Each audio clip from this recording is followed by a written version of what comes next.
Good evening. I'd like to call this meeting to order of the Geneva Historic Preservation Commission for Tuesday, January 15th. Roll call. Hamilton. Here. Hiller. Here. Solomon. Here. Stazen. Here. Warner. Here. Zinke. Here. Chairman Zellmer. I'm here. Quorum. Thank you. Okay, our first agenda on the piece of business on the agenda is the approval of meeting minutes for December 18th, 2018. Any additions, changes? I believe, a correction. Looking at item 3, it says approval of the October 16th minutes. I think that date is incorrect. And it should be. And it should be November 20th. Okay. Any other changes to the minutes? If not, if I could get a motion to approve them? Motion to approve. Second. Second? Okay. All in favor? Aye. Aye. It passes. I abstain. Okay, very good. Okay, the next thing on our agenda is a 5-minute field guide. Go ahead, Michael. Thank you, Chairman Zellmer. Tonight's 5-minute field guide, which is part of our educational outreach to the public who attend or watch these meetings, is on architectural surveys. And I realized a few weeks ago that I've been talking a lot about the architectural survey that I've been working on for the last 2 years, but some of you may not really know what an architectural survey is or why we do them. So tonight is a brief introduction to architectural surveys and what purpose they have and what they entail and how they've been used in Geneva. So first, there are two primary types of architectural surveys. There are reconnaissance surveys and intensive level surveys. Reconnaissance or windshield surveys are basic architectural surveys that attempt to rank properties within a specific geographic area based on visual homogeneity. Those properties are ranked based on their relative representation of an identified period of significance for a specific survey area. They also investigate architectural integrity or completeness of the individual properties and the overall condition of those properties with respect to the other properties within the survey area. That's important to understand that we are evaluating the properties within the area, not properties within a specific survey area as compared to maybe other properties outside of that area in other parts of the city. The effort to conduct a survey does not necessarily result in a designation of a historic district. Survey results may conclude that insufficient visual harmony or architectural integrity exists to recommend the establishment of a district in a specific survey area. Also, there may be large gaps discovered within the survey area that interrupt the visual continuity of the proposed district. Those gaps actually may help define more logical boundaries based on the visual contiguity of the area. Thirdly, a survey effort may suggest that only a handful of properties within the survey area meet the threshold for designation, and therefore a recommendation of a survey may be not to create a district, but to identify specific historic individual landmarks. To designate a district, properties must meet specific standards or identified as survey objectives, and depending on who is authorizing the survey, those objectives may be different. Collectively, the properties must possess integrity of design, materials, and workmanship, and context that establish a sense of time and place for that specific survey area. Those relationships may also change over time. Consequently, National Register historic districts are reviewed from time to time to assess the ongoing demonstration of integrity of a designated area.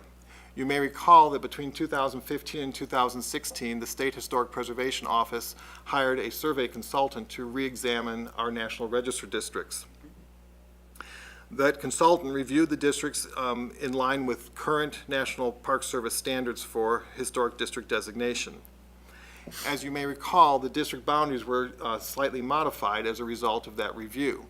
The North Geneva Historic District was actually decreased in size due to extensive development since 1982 along the riverfront. And the Central Geneva Historic District was actually enlarged slightly all the way to 7th Street, more consistent with our local historic district. Importantly, the National Register review only makes a determination of whether properties are contributing or non-contributing to a survey area. However, the review is based on field investigation only on a cursory review of readily accessible documentation such as Sanborn fire insurance maps, previous survey records, and other generally available information, as well as the field investigation.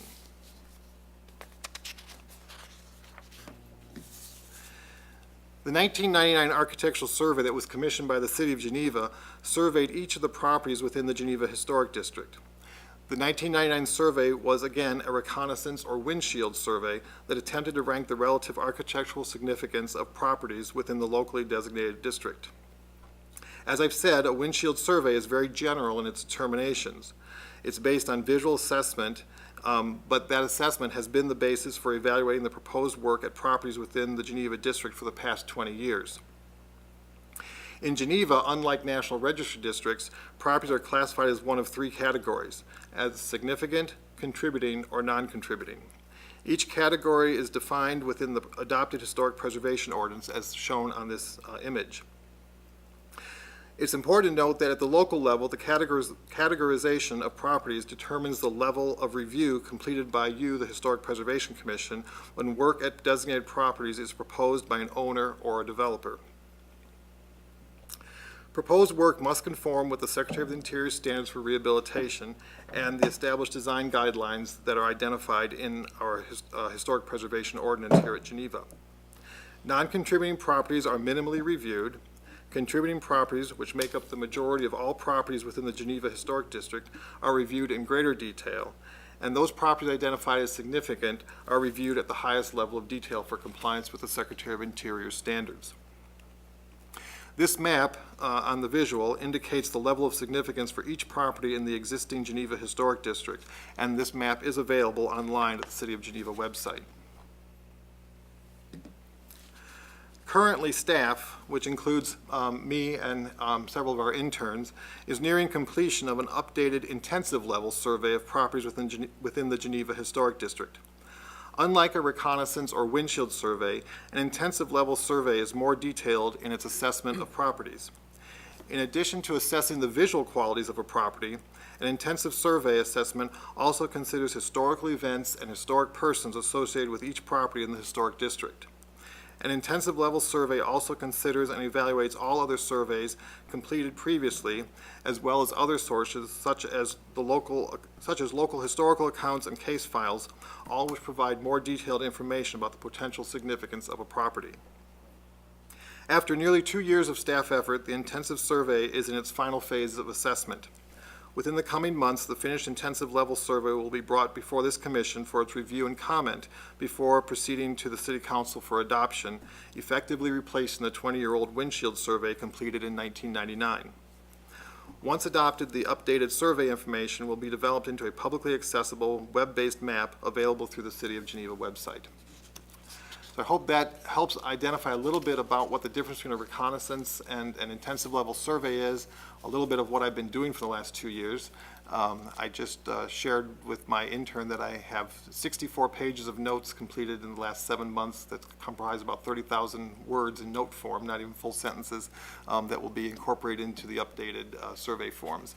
So there will be a good deal more information available both to the Commission and to the general public when this is completed. Are there any questions? Or comments? I actually have a question. Could we go back to the one map that has the 3 different colors on it? And you may have said which, okay, this one, of the 3 types of properties, which colors are which? Sure. The green are identified as significant properties currently, based on the 1999 survey. The orangish tan ones are the contributing properties, and the yellow are the non-contributing properties. Are we going to be having, we'll still have 3 categories? There will still be 3 categories at the local level. Okay. Are you switching some of the levels of the, I will be making recommendations for the Commission to consider about changing categorizations of certain properties. So some may be moving up So and they're- some they're- moving down? Correct. And some properties have disappeared. Yes, I would think a fair number, considering how many demolitions we've had in the past 7, 8 years. Will you be notifying the public Yes, yes. and the owners of these properties if they go from a lower status to a higher status? We're still determining how that works. We're not sure how notification is going to be made yet. It's not, we're working on that yet. Okay, thank you. Purple are churches? Trying to remember what the lavender is. Lavender may be vacant properties, I believe. Oh, okay. I believe that's what lavender is. On the left-hand side, down by the train station, that would be vacant right Yes, there. I believe lavender is vacant. Okay. Thank you. Thank you, Michael. You're welcome. Okay, our first case for conceptual review is 318 North Second Street. You can introduce it, Michael, that'd be great.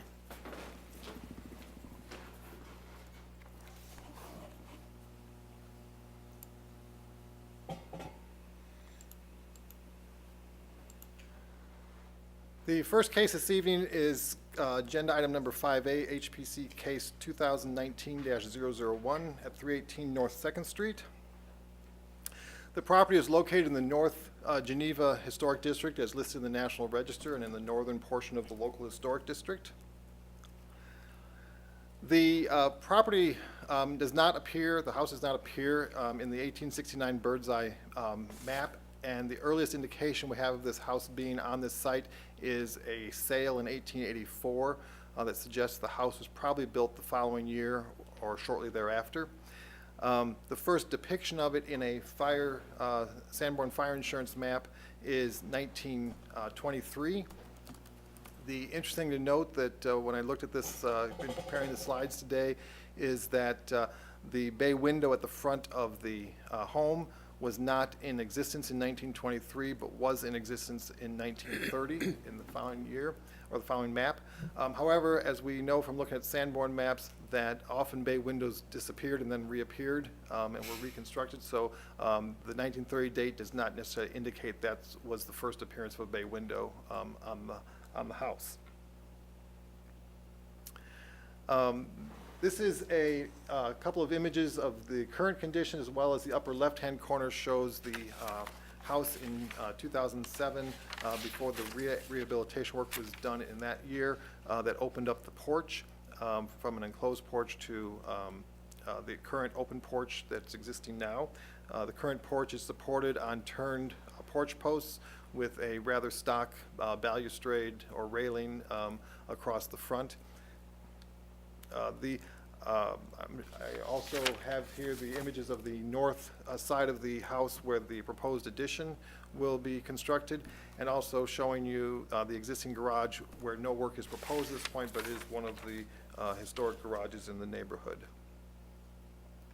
Just to give you an idea of how the proposed house occupies the site, you'll note that the addition again is to the north, so the blue indication shows all the enclosed spaces. There are open porches, but the blue shows all the enclosed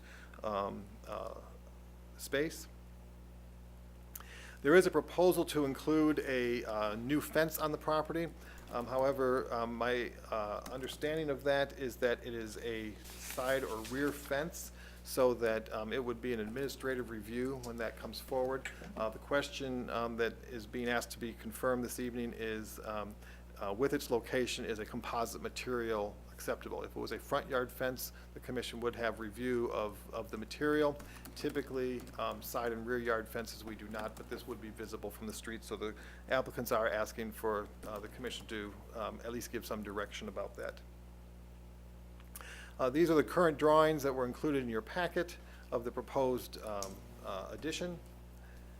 Just to give you an idea of how the house breaks down spatially, the red area is the existing home, the blue area is the existing front porch, the yellow areas are proposed additions, and the green areas are proposed open-air porches or screened-in porches. So the the right side of the image is the east side or the street-facing side, and the upper side of the drawing is the proposed addition on the north side of the home. Again, the elevations, which I will let the applicants explain more, but I wanted to point out a few things that may not have been clear in the staff report that was submitted. The doorway that's being proposed is located on the south wall of the, I'm sorry, on the north wall of the front porch, where an existing door had been. It was taken out in the 2007 renovation. So this is the historic location of the door, and the image on the right shows what it looked like in the living room originally. So the door on the left was removed in 2007, but that's being proposed to be replaced. A couple of things just to point out in accordance with our design standards. SOI standard number 9 clearly supports contemporary additions and designs as long as the addition is compatible with the scale and the size of the property, as well as the individual elements of the property. The point that I have shown here is that the historic windows most likely would have been located in the pattern shown on the left in the porch. The applicant is proposing to put paired windows. The paired windows are complementary to the existing paired windows in the house. However, the historic door that's being closed in would be closed in and not just be filled in with a window. So the applicants can address that. Standard number 10 says that wherever alterations are made, the alterations should be made in such a manner that if they're removed in the future, it does not harm the essential integrity of the architectural form or the individual elements of the building. And design principle number 6 in our ordinance also identifies that the relationship between and among doors and windows shall be compatible and in proportion with other windows that are part of the historic property or neighboring properties. So again, this is just a graphic that may be something that the commission chooses to discuss or not. So this is what again, following proportional windows, the windows that are proposed in the new addition are slightly wider than the narrow windows in the historic home. Also, again, the contemporary additions are allowed and new elements can be added into a project. I'm just pointing out that the applicant is proposing to put shingled siding in the gables. We don't know if that appears elsewhere under the aluminum siding that's on the house. It certainly would be in character of that period, but we don't know that there are shingles on any other gable. But again, this is an addition that is being added to the house and could be removed without altering the historic form. And again, they're also introducing a circular window, which again does not appear anywhere in the existing architecture, but certainly circular attic windows were common in this period in the late 19th century. So I just bring that to your attention as the major design elements of the proposed addition. So with that, that's an overview and introduction to the project. At this point, I think I will turn it over to Sean Gallagher or the applicant. So Robert and Michelle Parker. So this will take you backwards, this will take you forward. Good evening, everyone. My name is Robert Parker. This is my wife, Michelle. Just a little bit of brief background on us. We've been in the Chicago area for almost 11 years now. We came here from Atlanta, where we were both born and raised. We have 2 children who are now grown and out of the house. And so now that they're gone, we can start doing some of the things that we've always wanted to do, one of which is to buy an old house and fix it up and make it our own. So we've always loved the Geneva area. We probably spent, I don't know, countless weekends here over the past 11 years, just shopping and enjoying the restaurants. And the thought of being able to be close enough to walk within walking distance of all those things is really appealing. And so we just decided to go ahead and start looking. We started looking in the area over the summer. We spent 4 or 5 months and never found the right place until this house came on the market in November, and we saw it and jumped on it, and through some trials and tribulations, we closed on it yesterday.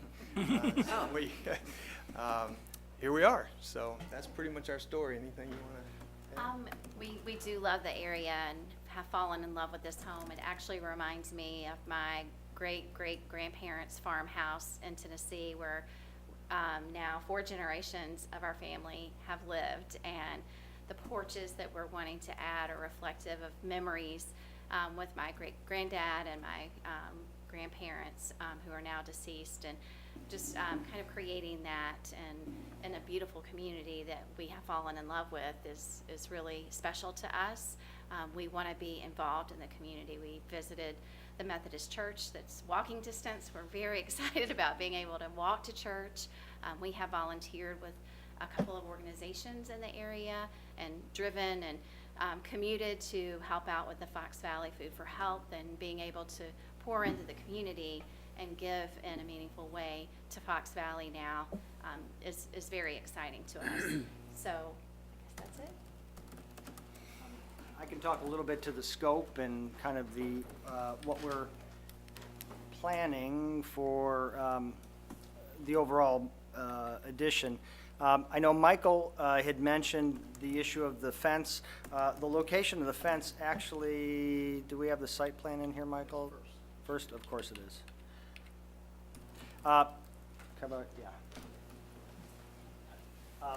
The fence is proposed way back here. So that's essentially, and they have a dog that will be sort of penned in the back. Long-term, if it works out, we're going to actually at some point move the garage to the back corner, use it as maybe a workshop, and then have a detached 2-car garage towards the back, because right now this garage can't really accommodate anything in terms of a car, but that's a long-term plan. But in the meantime, garage stays where it is. The addition is a laundry room, mudroom off the back that links us back to the garage. And then the addition to the north, which is a first-floor master suite, master bedroom to the porch, and then master closets with master bath to the back, and then open porch in the back, well, screen porch in the back, and then front porch here, which is open, kind of bookending the porch that is currently there. The roof that we're proposing is a standing seam roof, and to Michael's point, we have no objections of narrowing or getting these windows to be more in keeping with the proportions of the windows at the front. No worries there.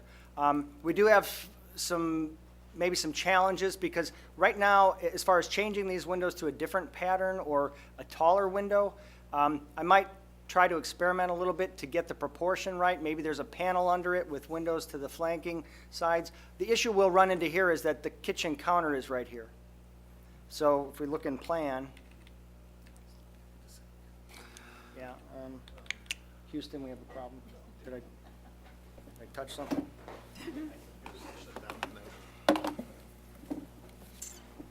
Oh, this keeps coming up. Here we go, first floor. You'll notice that in plan, Oops. I'm gonna fix that. can I close it? There we go. So far, so good. The kitchen currently actually has this doorway here, and then there's a window right here. The window we don't think is historic. We'll know more once we do a little bit of, opening of some of this stuff. But the kitchen now hooks along here, so the kitchen sink itself is here. So the window locations that we're showing proposed, that Michael is suggesting here, might be a bit of a challenge. We'll look at that and see what we can come up with. We may have a single somewhere here. We'll have to play with that, but no objections as far as getting these proportions to work. As far as this idea of the gable and the use of a shingle material, we're simply trying to delineate the original house from what we're doing new. This is all vaulted space, so that is open. So it'll be tied with ceiling joists that'll be beam-like across it, but that will allow kind of light from above to come across and seeing out through the top. So that's one of the objectives of having that window in there. It's an actual window that, though it's on the north side, will bring some natural light in. Shingles, matching existing. Siding, we're looking at, we do note LP Smart Siding Smooth. We'll probably end up going with Hardy Smooth for the addition. There is also talk in the life of the ownership by the Parkers, that there may be an unveiling at some point to get to what's underneath all of the aluminum siding. Currently, the house has aluminum siding. So our hope is that at some point we could unveil it and restore it.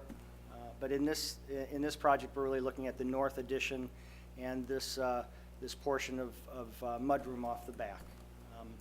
As far as, one thing worth noting too is we do show a masonry chimney, and we're still kind of in conversations with the contractor.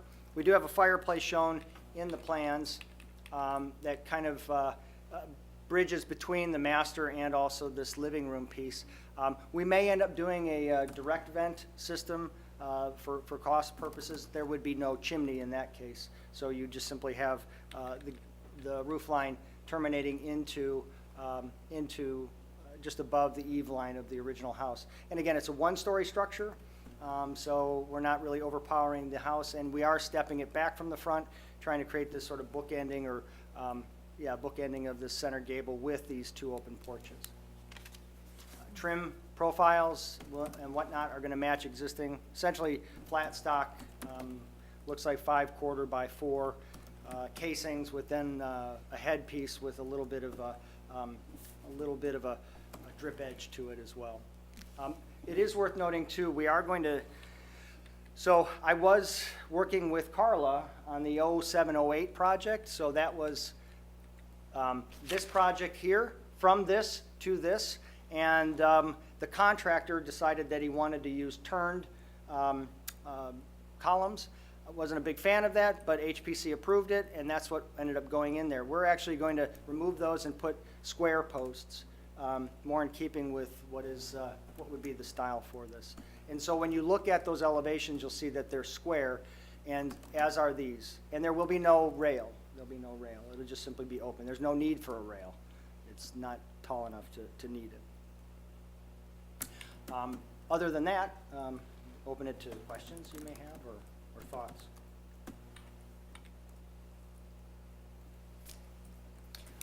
Sean, where's the front door? Sure. Okay, so the front door is where that original opening was, right here. Okay, so it's off to the side here. So you believe that that is the original front door to the building? We do believe that, yeah. Okay, all right, good, thank you. How will you deal with the aluminum siding when you remove the existing door? That has been changed to wood. Oh, so that's wood there? Yeah. Okay, okay. That So makes the entire life a lot inside of the easier. porch, I do not recall for the life of me what was there, but it was not sided. It was almost, it may have been beadboard or something, or like a tongue groove pine that may have been stained under there, because it was more like a porch. So that was changed out to actually be a siding versus what was more of an interior finish, because that porch was more of an interior space for the folks that owned it. So you came in the door here, and there was a door here, but it was essentially sealed, and then the working door, which was this door here. So there were essentially two doors in that porch.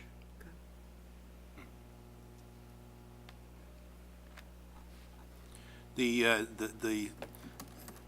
new porch is stepped back, but it's still forward of the other L, the other side. So it's essentially flush with the face of the house, right? But it's sort of sitting proud of the original L. Is that correct? The original, what? The depth of the porch is The depth of the shallower porch is- than the original? On the original is deeper, let's Okay. just say that. Uh-huh. So it's proud of that. It's also a one-story structure. It's not a two-story piece either, so, I mean, it's pretty deep under roof line. And the pitch on the roof Yep. over the porch is similar to the pitch on the bump out on the,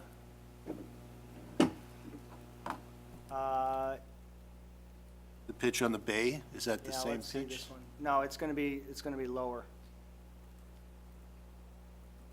The pitch on the bay is pretty steep. Okay, it just seems like a lot It's gonna- going on. The issue there would be that we'd start climbing that roof line pretty far into it, so then you're gonna have metal roof pretty far into it, right? So if I match this pitch here, Right. that metal roof will go quite high into it. Yeah. I mean, I like keeping it one one story, and I think that it keeps the addition kind of subordinate to the original house, so that the original stands up nicely with that. How about the, I guess my first impression when I looked at it, it was a little jarring because there was, as Michael said, the windows, but then too, just the dissimilarity between the left and the right, I mean, the north and the, but the more I looked at it, it kind of grew on me. I kind of understand what you're trying to do here. But it just seems like there is, with the metal roof, the other side has the hip and the porch, and this one doesn't. There seems to be a lot of, Yeah, there's a variety of roof lines. I mean, the issue for us is, and I know Robert has wanted to do a metal roof on the porch. I mean, if we cut it into a hip, I think it gets real busy as far as matching the hip, and then it gets too matchy-match, right? So then you're trying to, the yeah, false I didn't want historic. that, yeah, Right. right. So it's just trying to give ourselves a porch. The windows really are, I used a standard egress window, so that's why I got a little beefy. Yeah, For a that's second floor. I can actually get it a little narrower because I get a smaller egress size for a first floor egress window. So I can actually narrow these up to be more in proportion with the house. And you wanted to keep them all the same in the room? Yeah, ideally, yeah. Yeah. And I actually worked a little bit with Michael with an original scheme that had sort of a picture window flanking double hungs, and it just looked too, not of the period. So, and that's ultimately what probably generated this as well, right? And it makes sense. And we'll do the best we can to get something like this. I can't guarantee it, but we'll certainly try to get closer to that. But these, easy. And in fact, we're hoping that we'll be able to reuse these windows here on the north elevation for the bedroom.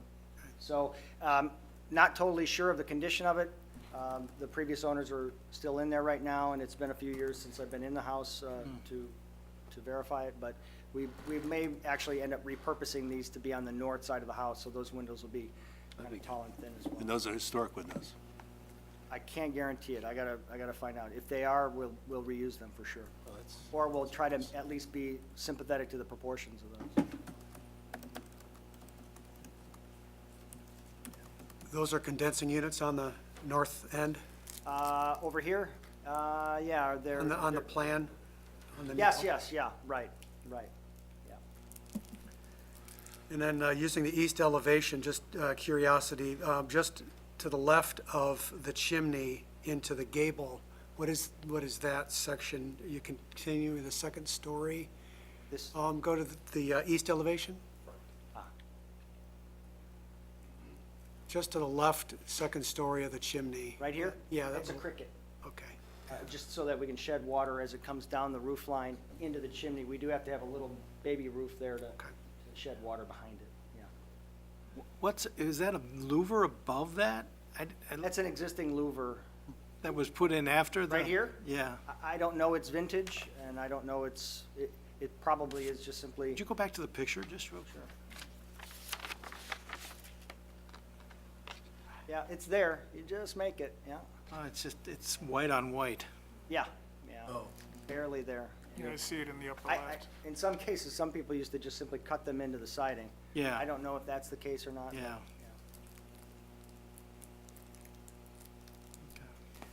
What's the thinking behind the metal roof?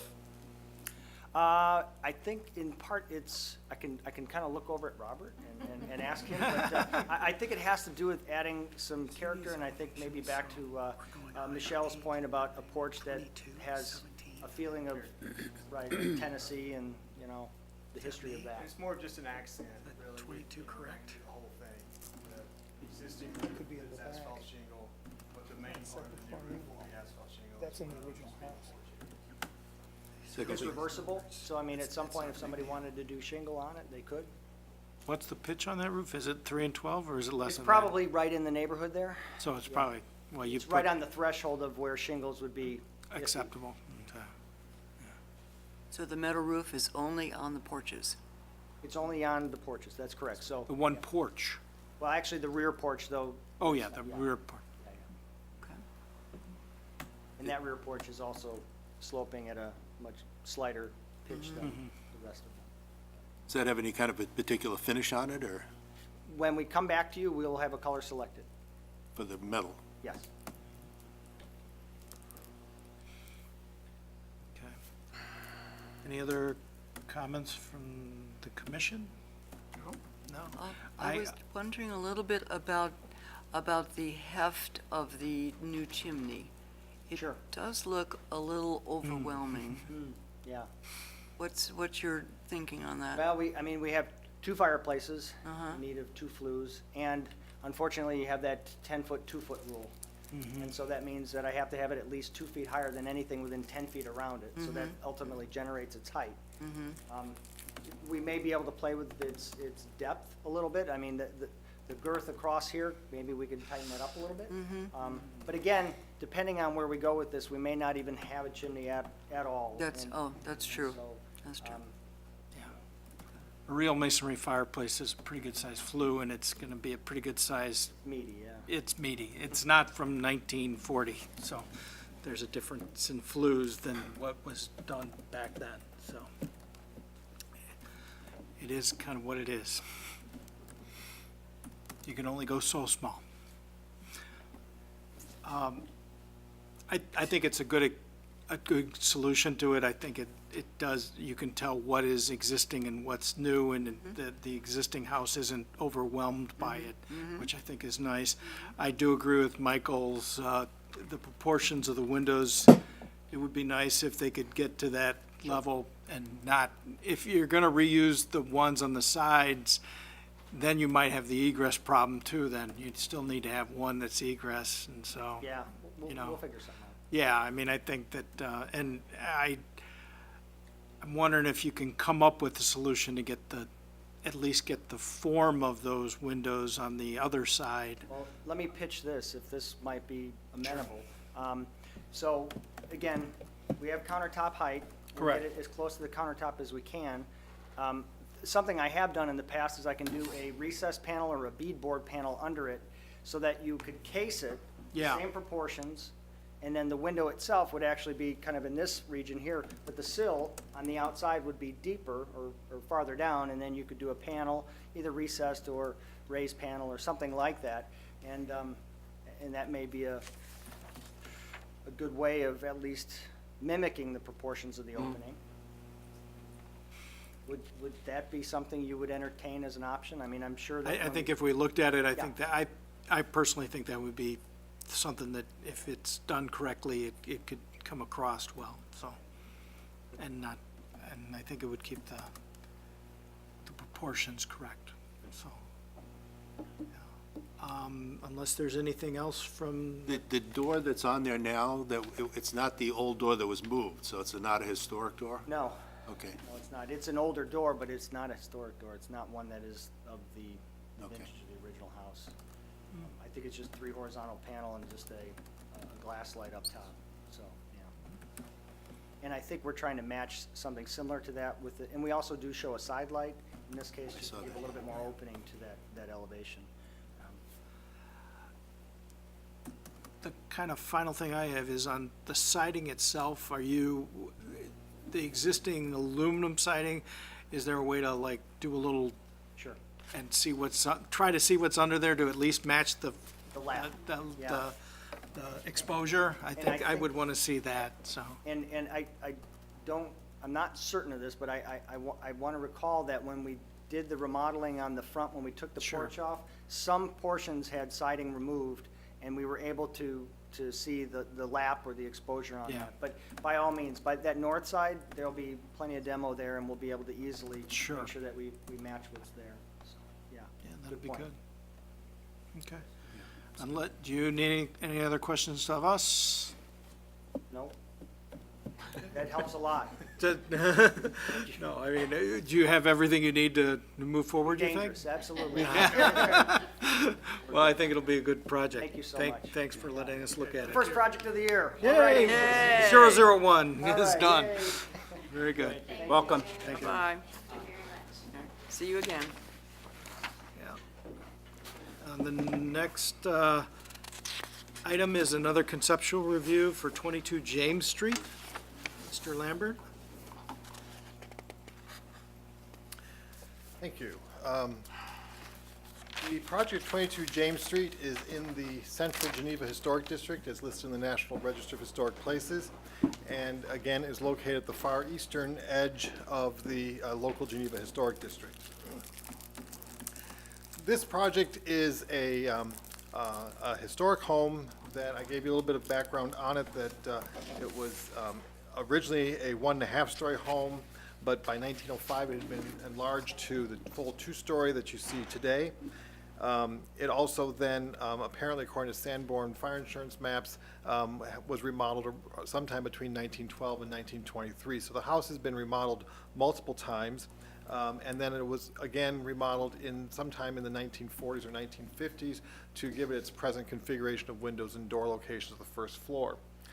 The building currently serves as a dental office on the first floor and 2 apartments on the second floor.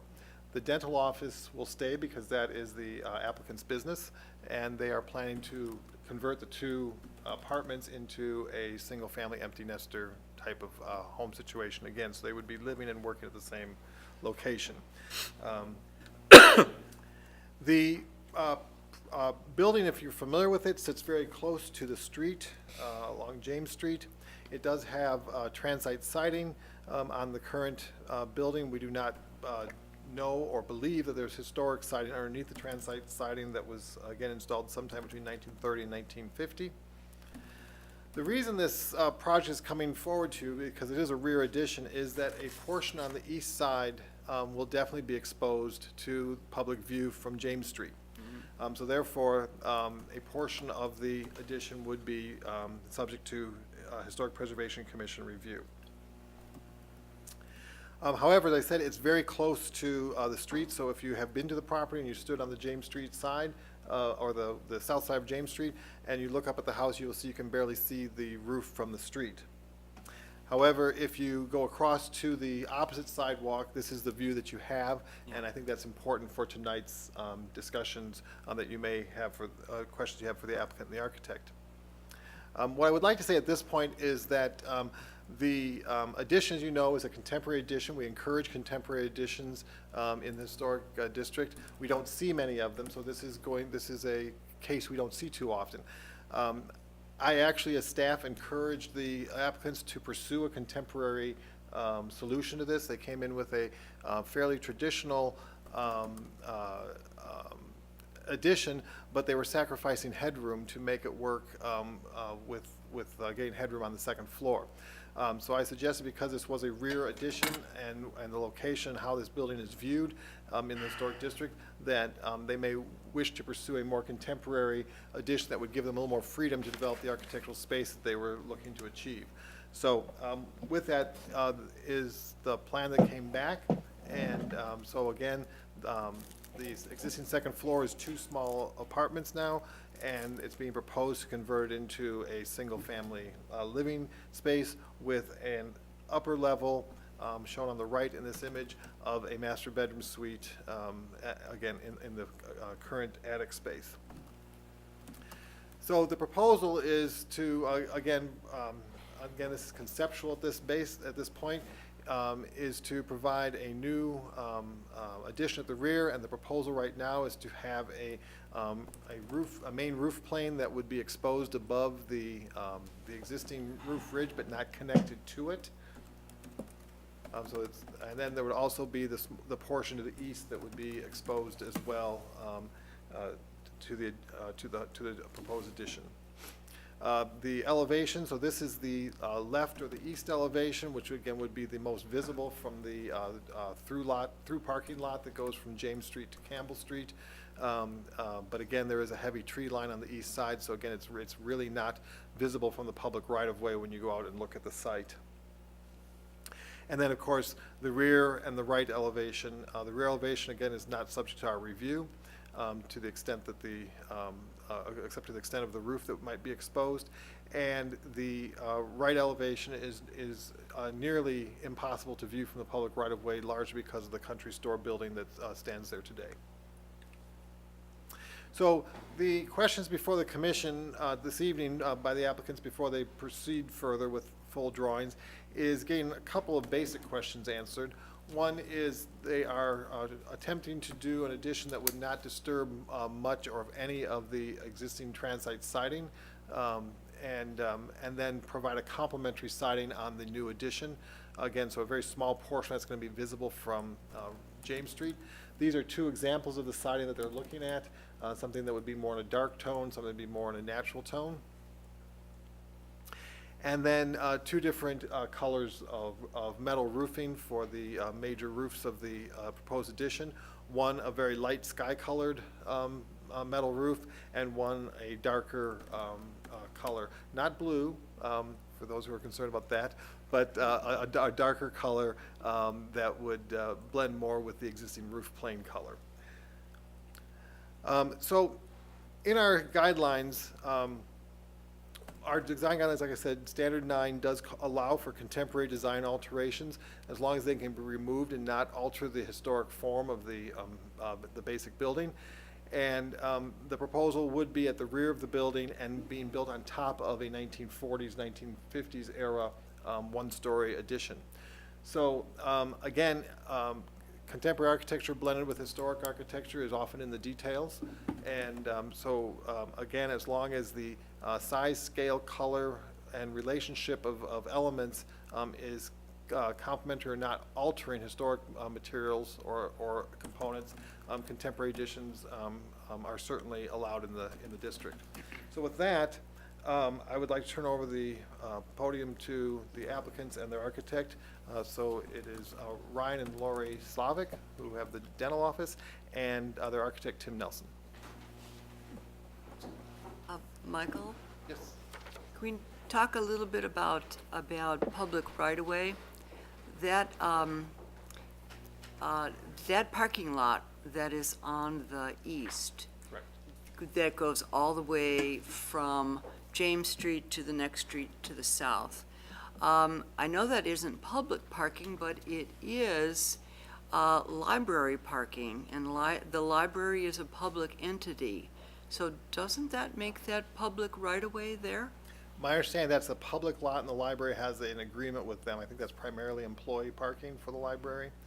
So that's a private lease arrangement between the library and that entity, but it is not a public alley or a public parking lot. So it is not a public parking lot? No, it is not. So that is not considered public right-of-way? No, it is not. Okay, thank you. You know, front and back, backward front. Thank you. Thank you, Michael. I'm Tim Nelson, the architect for the project, and the building owners are here with me, Ryan and Lori Slavic. I think Michael did a pretty good job of explaining everything, really. I don't know how much more detail I can go into, other than describing really what we're doing here on the second floor. We're providing a living space for the building owners. It's going to be a kitchen, a living room area, 2 bedrooms and 2 bathrooms, and then the addition on the back over the 1940s or 50s structure is going to be a new family room. There will also be a deck off the back with a new stairway that leads up to the entry to this living space. The attic space, as Michael pointed out, we needed to have a little bit more headroom, and that's why we're adding this dormer on the rear of the existing building to be able to get this master bedroom suite, which includes the walk-in closet and the master bath. To get the appropriate headroom, we needed to do something like that. If we're looking at the elevations here, Michael pointed out that the only part of the addition that's really going to be visible from the front, especially from the sidewalk on the side of the building and the street, would be the second-story addition that it juts out to the east about 4 feet. The roof of the dormer in the attic space really,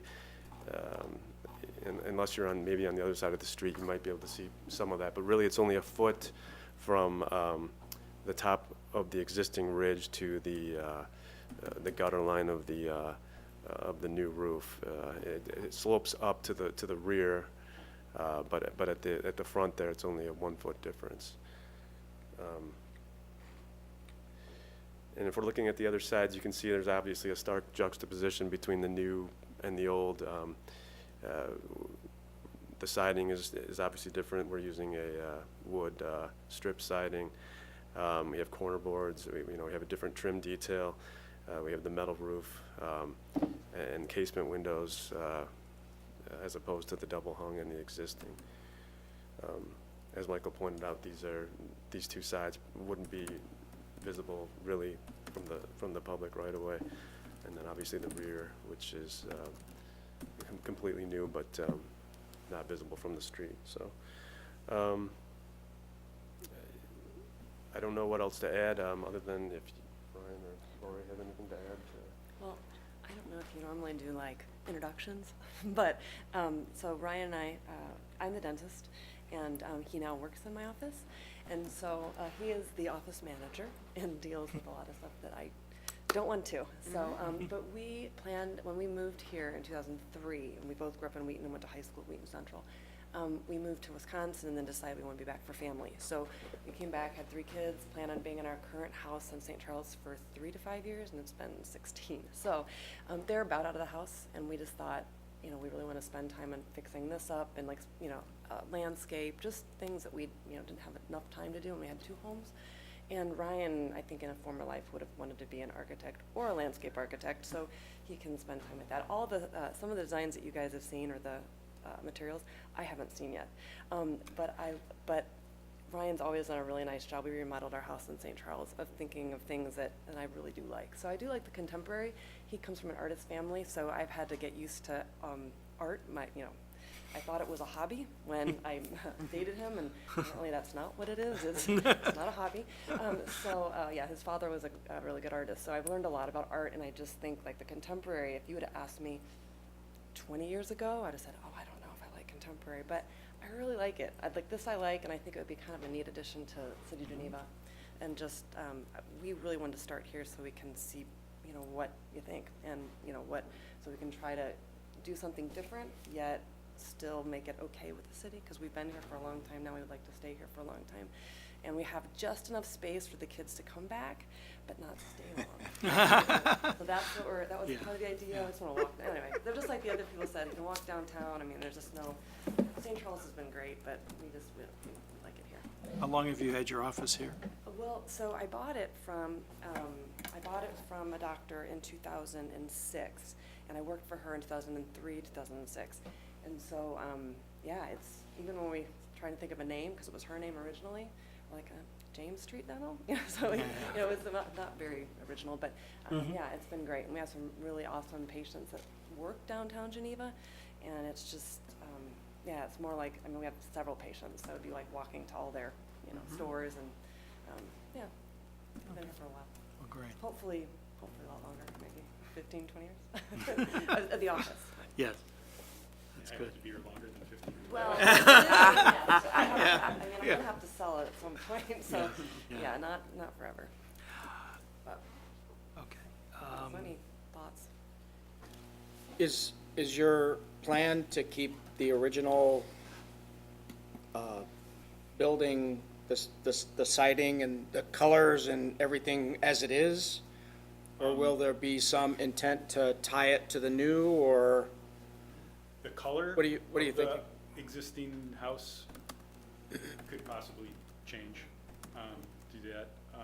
But deciding on the existing, we're gonna keep it the same.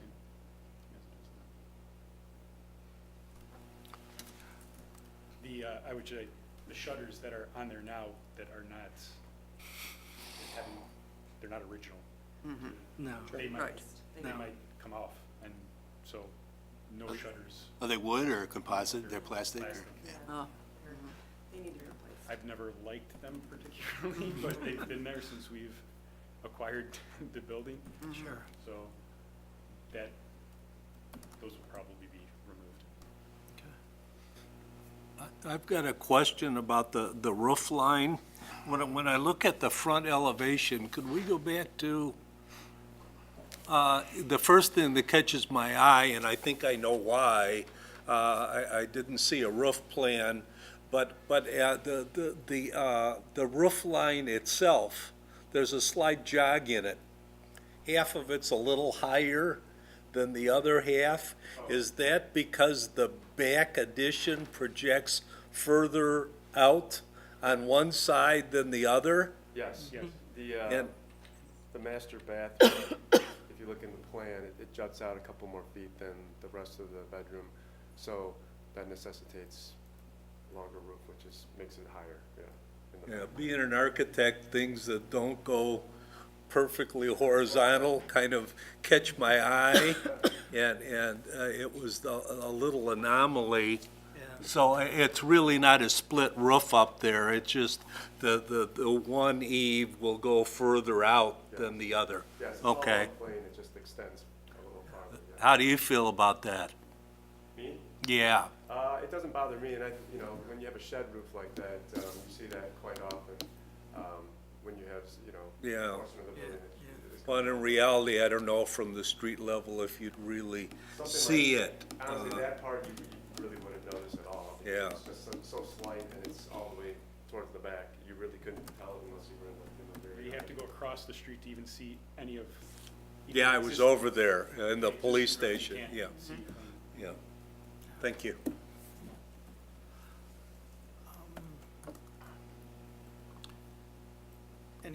Al, do you have any comments? I have comments too. Okay. Yeah, I overall, I like the design. I know that, traditionally when we add additions on to older homes, we ask them to be stepped in. This one had that addition sort of stepped out from the 50s or whatever, so you're kind of going along with that, so that's not an issue at all. I'm not too sure about the roof line, the new roof line being above the ridge line, though. Something about it just doesn't look right to me, and I don't know what the solution is. So you're saying when you're across the street, even on the other sidewalk, you won't be able to see this at all? I think you will. On the other sidewalk, you would, walking down the sidewalk with the houses, you can't see even the existing roof. It's too That close to tight. the street. Yeah. Do that, there's not, I mean, overall, I like the whole thing. I like the design, I like the idea of the contemporary and all. My only concern is that roof, on that shed roof being proud of the ridge line, I guess, or being above the ridge line. I wish there was some way that could be pushed back somehow, and I don't know if there's an answer to that. I agree with you, Al, and I think that one thing that and if you could go back a couple slides to the historic photo of the addition to the historic photo that Michael actually had. Go farther back even, one more, or no. Was that forward of that? No, it was the example that you gave, Michael. oh, Okay, that one. I think that what, I like the addition too, and I like the idea of the addition in the back being completely contemporary. I think that's great. The only issue I really have is the shed roof on the second floor. And I think that when you look at this example, which I think is a great thing to show, is that roof, that's like a volume without a roof, volume without a plane. And I think that that's kind of what bothers me a little about the solution that you have, is that the hat that you put on, the metal roof that you put on is so prominent that I think it's taking away from the rest of the house. And and I don't have a problem with the other roof that's on the lower part. It's the upper part that I'm having the issue with. And I like the idea of almost of a parapet in that way to solve that issue of being more compatible with what's going on with the rest of the house. Do you guys understand that? you say coming up. Anything, the problem is, the third floor, what is the attic now? Yeah. To do that, we need headroom. Oh, I understand that. I understand. It's what I would look at. I understand the idea of headroom, and I don't even mind pulling up the addition up, or the attic portion I up. want to see the roof, is that, It's the roof itself that I have more of an issue. I think that's kind of, I think in 3D, it would look a little, it's incongruous, and if it had just a parapet up there, it might, even if it were a little taller, it wouldn't be, well, that's why, you would be able to see, you would be. from the, you'd have the same visual, except I think you would see more of a wall. More of a wall, yeah, I don't, and I think, and I'm not trying to design, Right, the- right. the- but I think I think it's the, it's not heaviness, but Yeah. That angle is very different than any of the other angles on the house.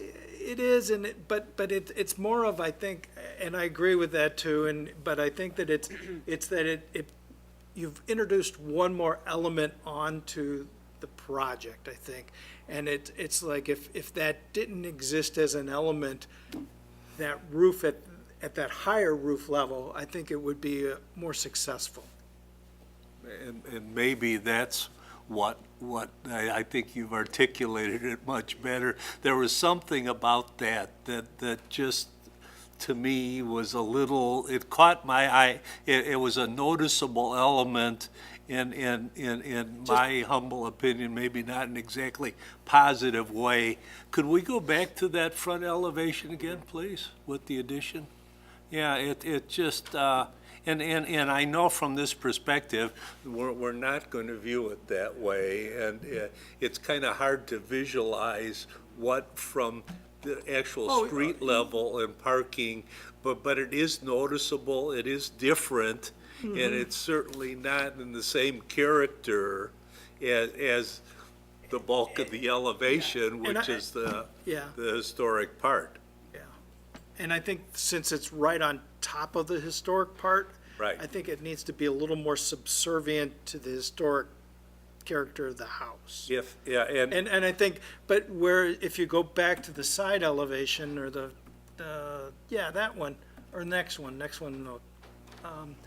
See, the family room roof, I have no issues with at all, because it's a different volume altogether. It's just, and it's lower in scale to the rest of the house and everything like that. The window's also bigger. Yeah.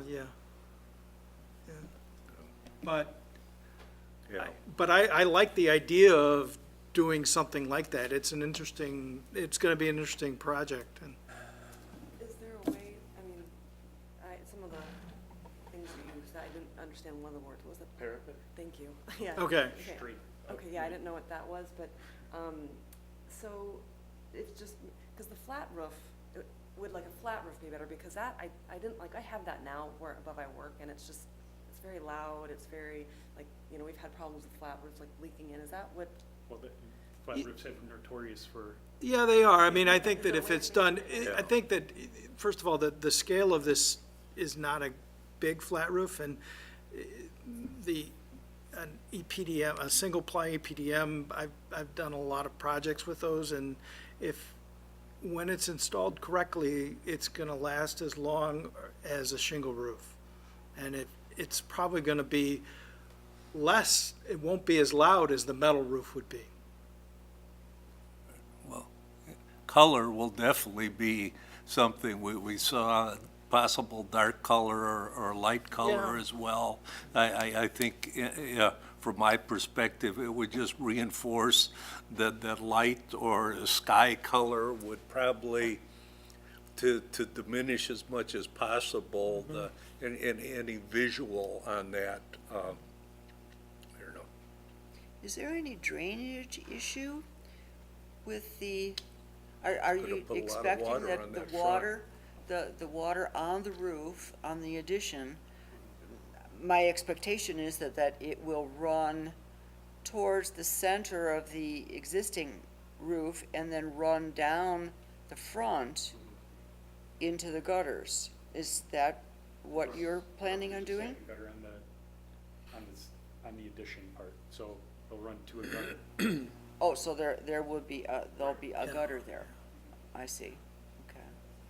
And if you were to do a flatter roof, as you were talking about, doesn't that mean that the addition would stick up above the existing house, maybe 4, 5 feet tall? Well, it probably would be more if we're doing a parapet, because of the way we'd have the flat roof, and then obviously the parapet would stick above that. So, yes, in the front, it probably would be higher. In the back, it would be lower, because we wouldn't have to go as high in the back. But I think this front elevation doesn't do, and you've mentioned it, that it Right. doesn't really do us justice in Right. terms of what we're looking at. You know, that back portion of the roof is gonna be Yeah, very hard to see. yeah. Well, and you've thought about this a lot more than I have here, but, yeah, I mean, just to see it, it's noticeable, but, you know, yeah, in real life, I think it's more noticeable. yes, yes. Oh, I agree. I mean, I think if you were to continue on this, on doing a roof like this, I would really want to see something in 3 dimensions Yeah. to show what it actually looks like. yeah. I mean, I know that I'm not the one paying for the architect to do it. Right. So, You mean Well, model? in Well, particular, the delineation on the standing seams alone really brings it into focus. oh, yeah, it does. And does, that's, yes. I think if you went with, that's the other thing is, I'm not sure that, if I were, my opinion was that to go up to a parapet to be a box that landed on top of this existing house, which I think would be, but if you were to just bring the roofs and not have as much roof as you have there, you know, by bringing in the eaves, maybe that would help too. Because I do think that if you had the color, the lighter blue color, it would start to go away. Yeah, I agree with that too. I agree with the lighter color.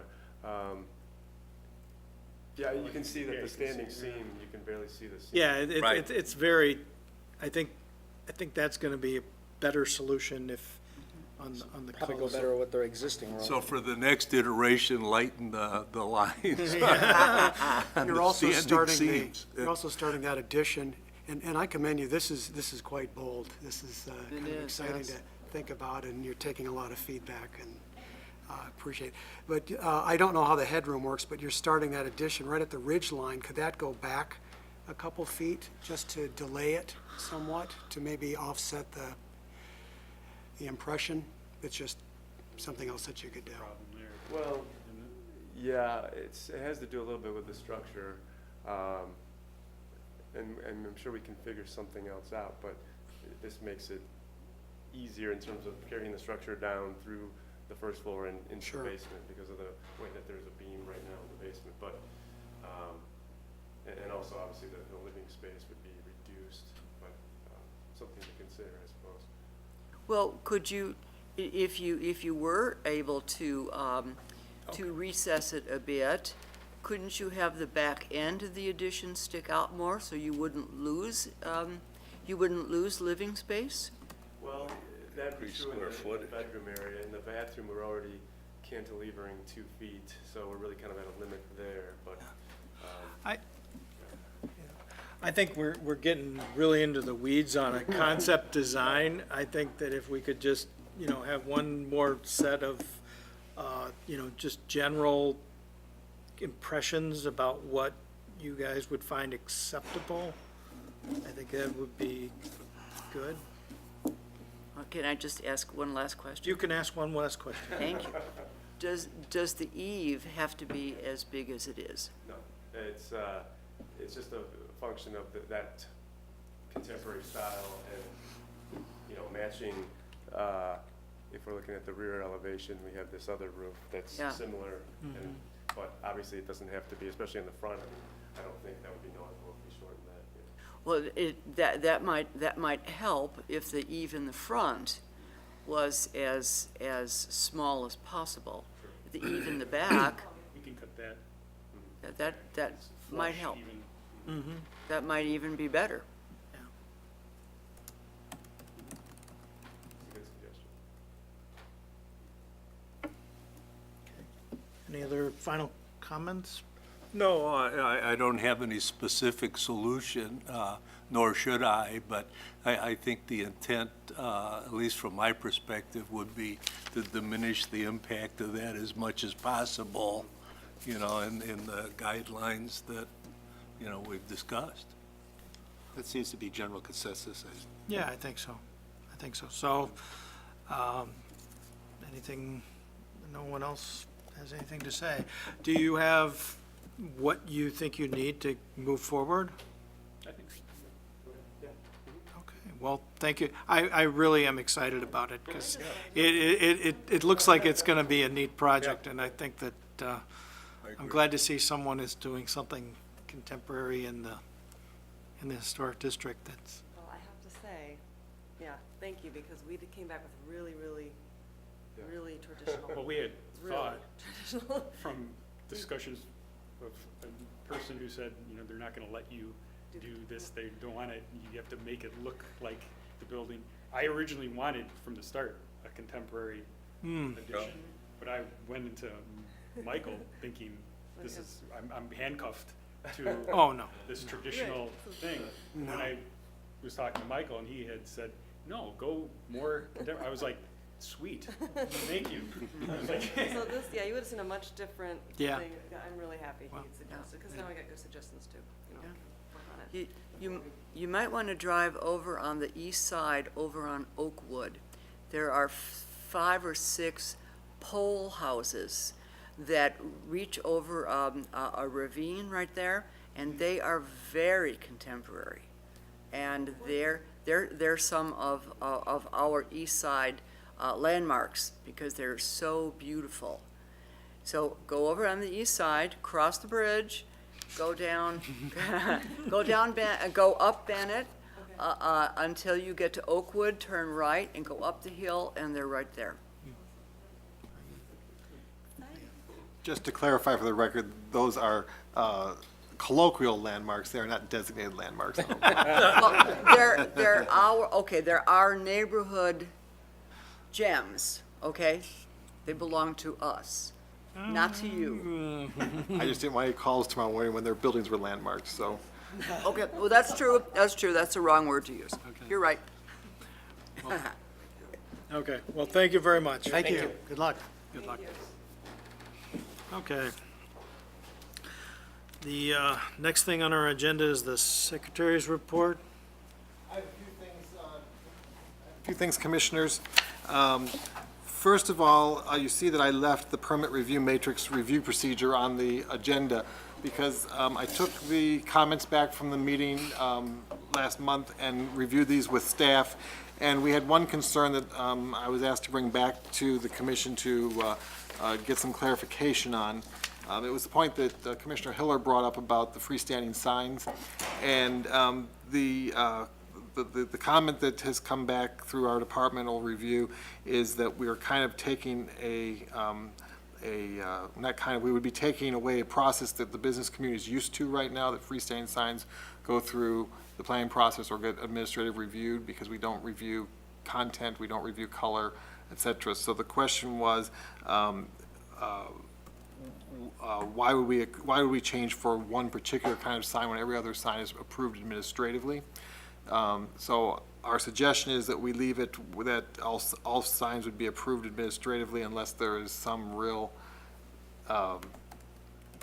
concern that there are signs that aren't being either approved correctly or that are bothersome to the commission. But otherwise, we would be kind of reversing what a process that the business community is pretty used to right now. So I'm just throwing out there for discussion. This was the feedback. Everything else seemed to go very well when I brought it back to a departmental review. But like I said, this is kind of reversing our practice of what we do right now.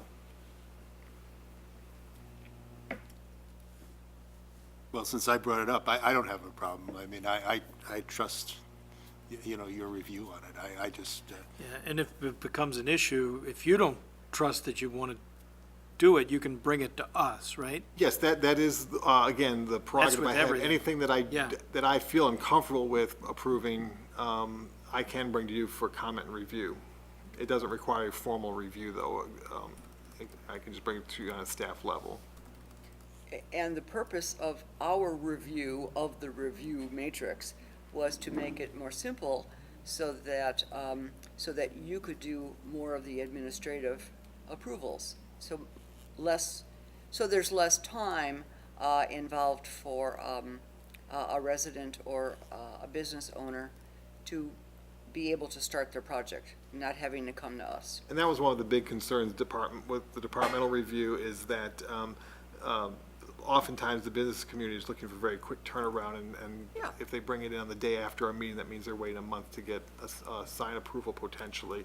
Right. So, so if you're okay with that, we will proceed with making the modifications as discussed, but we will leave the sign policies as it's been the last 7 to 10 years or so. That's, if we're okay, good on that. Okay.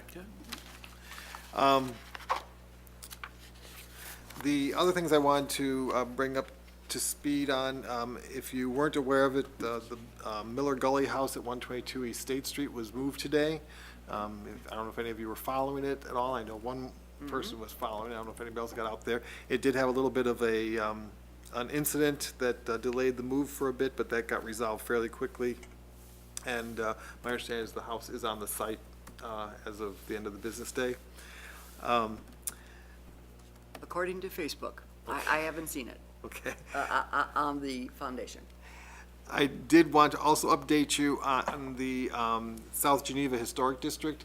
If you aren't aware of it, the public informational meeting that was required by the ordinance is up online, and you can view it. I have been receiving both positive and questions, positive feedback and questions from the result of that meeting, but that is in progress.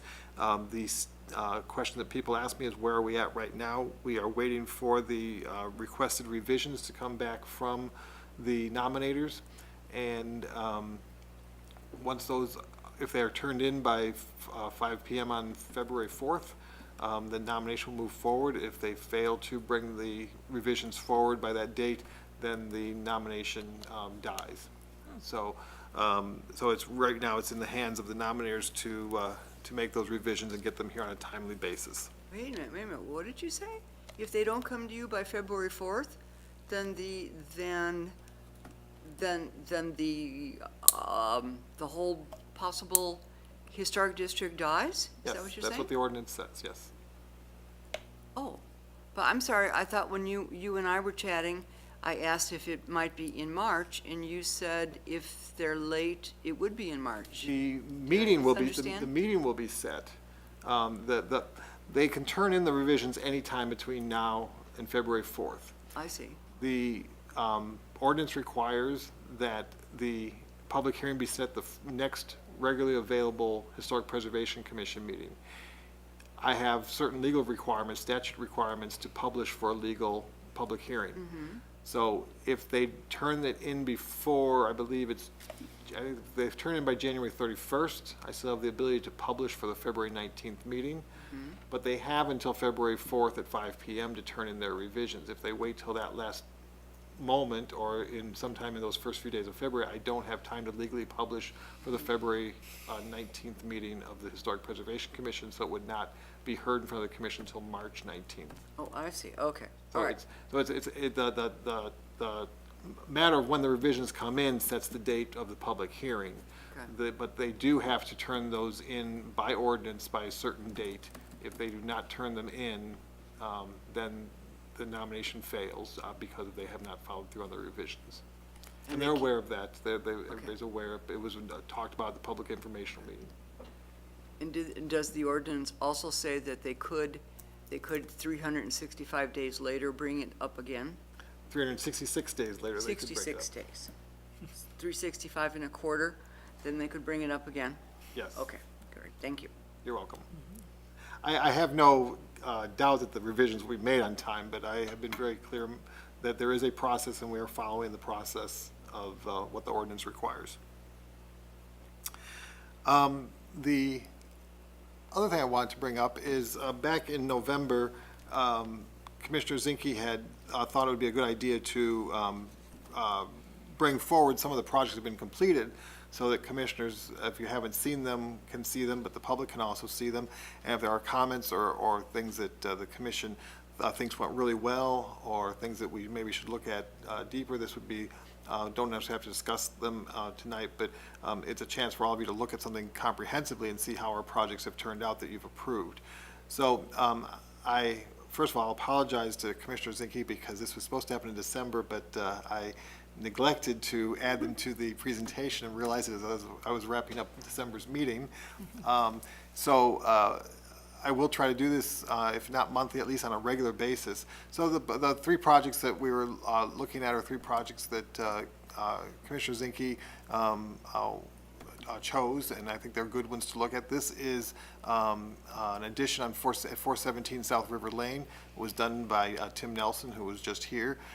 Again, if you remember, this house was built, I believe, in 1949, and the owners worked to add a second garage bay and a master bedroom suite to the house, and they went to great lengths to restore the windows in this project, actually to very great lengths to restore the windows. Much of the historic siding was able to be salvaged. There was some on the south side here that was in the worst condition, and so a substantial amount on the south side had to be replaced because it was just beyond repair. But the majority of the historic siding was retained. Are there any questions or comments about this project? I don't know how many of you have been down to River Lane to see this, but it's come together pretty nicely, I think. The next one was 113 Fulton Street, and if you remember, this was a request for a siding removal. If you have not been down Fulton Street, this was a case that was appealed to the city council, and the council sided with the applicants to allow siding replacement. But sometime last fall, they repaired the wood siding, pretty much in line with the Secretary of Interior standards, and the house was repainted. So I haven't had communication with them, but several people did bring it to my attention. They were painting the house and repairing it more in accordance with what the commission was asking for. And the last one, oh, go ahead. So this was the couple that came and wanted to replace all that siding, Yeah. and they ended up repairing it? Is that what you said? Yes. After they went to city council about it. So I've been by the house. If you haven't been by the house, I'd encourage you to walk by. I think it looks pretty It good, looks so. really nice. And the last one then was a small little cottage at 516 Franklin Street. And this was, if you remember right, was painted kind of beige with 1980s turquoise trim and little kind of Swiss chalet balconettes on it and some other things. They came before the commission to replace the garage door and to add some architectural detail, which is basically the lintels over the windows and the brackets, and those were required to be installed in a way they could be removed without damaging the basic house. We don't regulate paint, but they changed it to a very dark paint color. It's a pretty striking house in the neighborhood. So. Was there a patio added to the front of that, or is it? There was a patio, but it had some issues with zoning, and so the patio has not been constructed, and the front door, last I knew, had not been installed. The front door was not, the front door was pulled from the project when it came before the commission, and so the front door technically needs to come back for this commission to be approved. Is that a mechanical unit in the front yard on the side after the? I believe it is, and if it is, that was not part of the remodeling, so that's an existing location, because mechanical units aren't, I may be wrong, but mechanical units aren't allowed in the front yard. That was not your house, it was Well, this you know, house. after you said that at the last meeting, I did An informal survey? An informal survey, yes. And I think you'd almost find that the majority of the houses would not comply. I mean, there's more houses that have them on side yards or front yards, you know. That is A lot of them. that's a new unit though, because it's one of those PTAC units that what is it? It's a European type unit. I haven't, I'll be honest, I haven't gone over and looked at this house in detail, but I do know that our building inspectors are pretty adamant about keeping, again, this is an interior block lot, so it's technically probably in the side yard, not in the front yard, because it's back of the front wall of the house, if I'm Okay. looking at it correctly. Now you've got me curious, I'll have to go look at it. Yeah. Is that under the far right window? Yeah, Is it right Yeah. there? That guy? Yeah. yeah, that, yeah, it's a new unit. There's no way that was the But was it in the original. location of an existing unit? That's what I don't know. That I don't know. Because you can replace out mechanical equipment where it was. Yeah, yeah. We do regularly reject people who want to put in the front yard, but, or a street yard. But sometimes there are places where there's simply No way else. no place else to put Yeah, them. I understand. That's why I believe that more tradition, the two on the previous application.